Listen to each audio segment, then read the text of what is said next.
Now, it's often claimed in this country that one reason why children of African and Caribbean origin don't do as well as we'd like in school, just been talking about it, is because they're surrounded by negative images, both in their communities and in the media.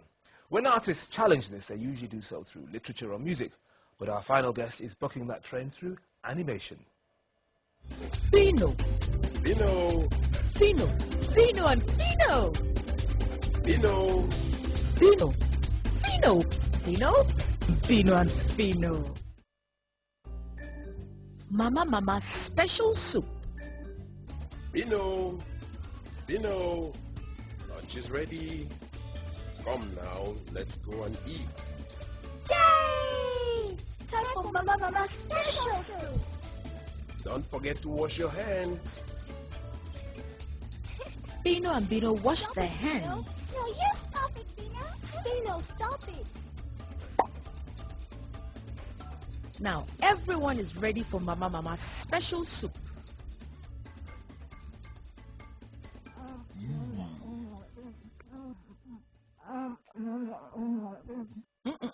No talking while eating. Or you might choke on your food. That's right. Lunch is over. Bino and Fino are very satisfied. Yum, yum, yum. The soup really was special, Mama. Especially with those yummy little pieces of meat in it. Thank you, Fino and Bino. But you know, those were not tiny pieces of meat. They were snails. They were what? Delicious, nutritious, yummiest snails. Nobody eats snails. I told you it was a surprise. And I know that you enjoyed it. Ew!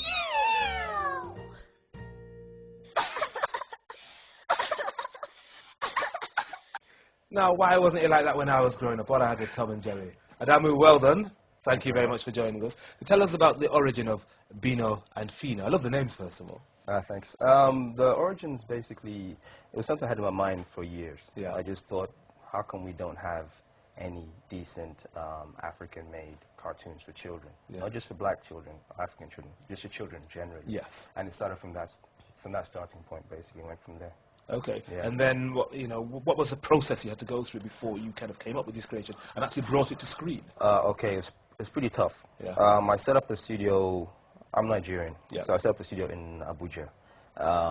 Basically, we had to go through a lot of hurdles to get here. I had to invest a lot of my own money because no one really believed in the project to start off with. And when you're trying to explain something like this, it sounds, I know within the African context you get this thing when you're talking about cartoons. People yeah. like, what do you mean cartoon? You mean for kids? We don't understand what you're talking about. So I just had to go ahead and just do it with my team, and then take it from there, basically, yeah. And the agenda was what? To create characters who were wholesome and who could imbue ideas, positive ideas for the children to reflect something about themselves. Pretty much. I mean, it's quite simple, actually. I wanted to have a very simple, educational, modern, urban African cartoon for kids all over the world to watch. That's basically it. I didn't want anything that was when Disney does something about Africa, you get singing animals, you get safari, you don't see any buildings. Yeah, you don't see any buildings, you don't see any people in a house, you don't see people living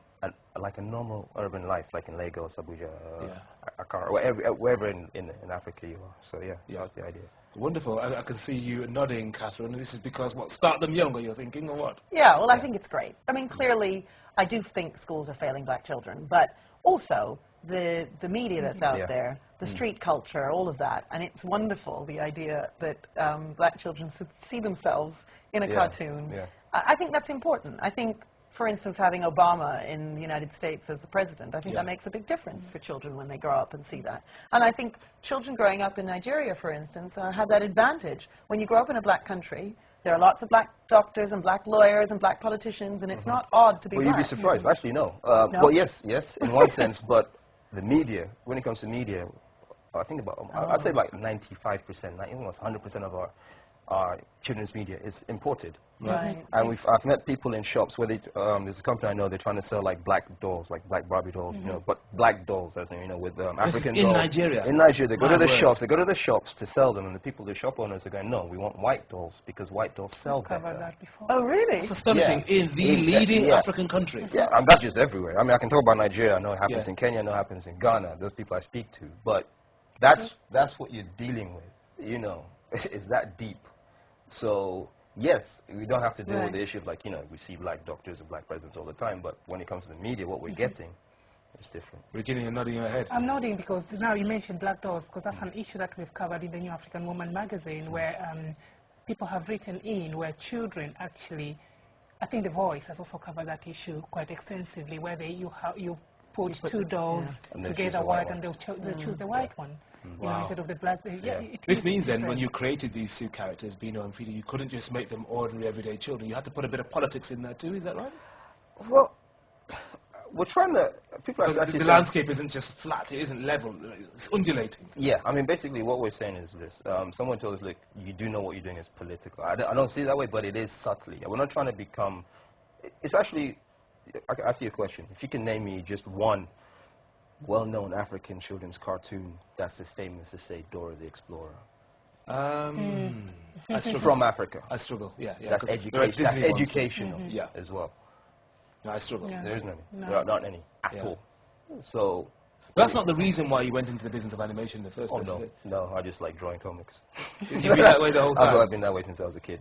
Yeah. Yes, my mom, she I have like tons of sketches and stuff. I always done that. Then I went into architecture because that was kind of the closest thing I could do that was artistic that I could think I could do in Nigeria, because you tell your parents you're going to be a cartoonist, they're like, what's he talking about? Yeah, I mean, my father used to, my younger brother said he wanted to go into art. What is art? 80, art instead of art. Exactly. Exactly. So, It's ridiculous. Yeah. Exactly. So I did that, did the architecture thing, but still kept my eye on what was going on in the animation field. Right. Went back, taught myself, did a master's, and went back into the field again, doing commercials and stuff like that. That must have been burning inside you for you to maintain that focus. Yeah. Definitely. I mean, but also, that's basically what it is. You know, I've always been into this. Well, I'd like to give people an illustration of just how political you can get with your cartoons. Let's have a look at this.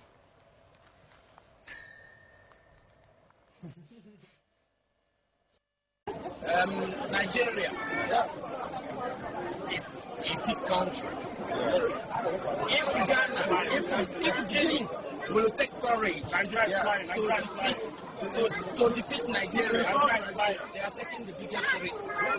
It's like when my small boys, what are doing and if they decide they want to carry this cup, let them go and drink the water, let us see. If they are wise, they should descend low and let their father cross.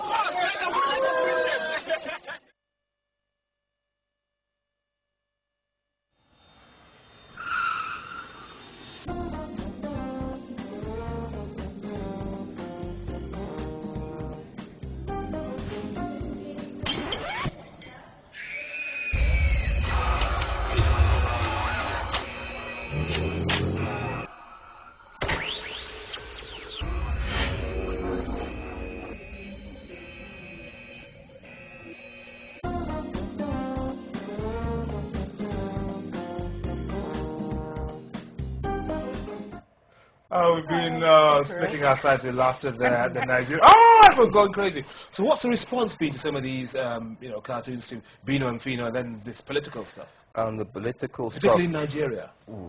The political stuff was well received, but it doesn't really, let's say, pay the bills, but it's very well received. People liked it. People like seeing it in a fresh... It's something I actually want to explore more. And where would it be shown? What's the distribution process? Because that's the killer, really, This was online. This was just purely online. Right. This was online, and we gave some few DVDs on ground. That was basically because the TV channels aren't, for now anyway, they're getting used to the idea of animation. They're not really open to it, so to speak. It's quite a battle we're fighting there.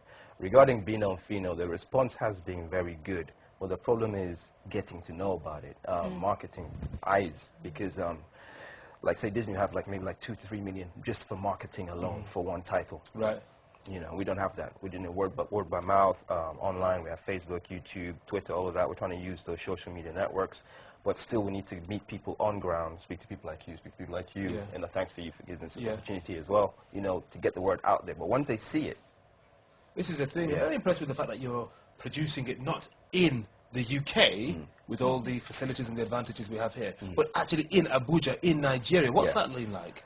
that's been great because one thing I have to mention as well, before they kill me, is my team. There are a lot of good, like, no, a team, there's so many. All protocols observed. Yeah, so there's a lot of good artists there, young guys with no outlet, because there's so much creative culture out there, but it's like animation is just like there's nowhere for them to show what they can do. So I got my guy Sagir, Solomon. Those are the main guys who worked tirelessly to get this out. We worked over a year and a half to get this DVD done, 24/7. So it's been tough. Talking about stuff like electricity generators, you know the typical stuff we have to do back home. Power, exactly, or lack of. Yeah. So, but I'm not going to complain about it. Everyone else is facing that same situation back home, so we just deal with it. Good for you, man. You know, it's not just brain drain, it's brain gain as well. Yeah. Adamu, thank you very much indeed for coming in. Thank you very much.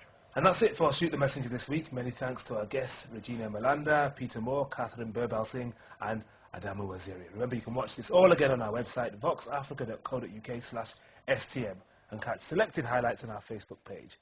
But until next week, from me, Henry Bonsu, and the rest of the team, thanks very much for watching.